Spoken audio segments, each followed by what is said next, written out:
cela serait-il mal inspiré de comparer l'économie séchelloise, l'économie de Maldives avec l'économie mauricienne, puisqu'elles ne sont pas aussi diversifiées que notre économie. Quand j'ai écouté l'analyse du leader de l'opposition hier,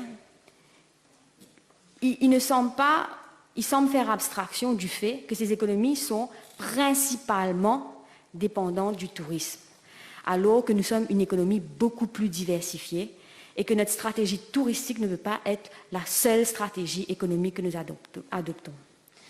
Donc c'est très mal inspiré de comparer ce qui n'est pas like with like.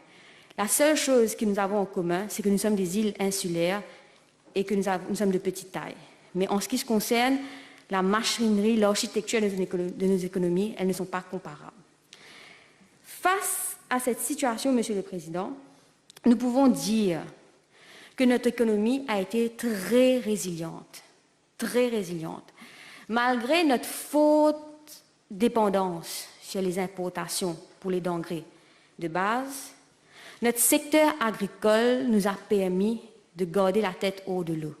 Donc, il est très bien inspiré que ce budget renforce ce secteur, et cela malgré les critiques. Il est vrai que tous les subsides, toutes les mesures qui sont prises est faite pour renforcer les acteurs qui sont déjà en opération. Elle ne crée pas de nouveaux opérateurs. Mais cela est nécessaire, Monsieur le Président, parce que si nous parlons de relance économique, il faut qu'il y ait les conditions adéquates pour une relance économique et la création de nouveaux secteurs.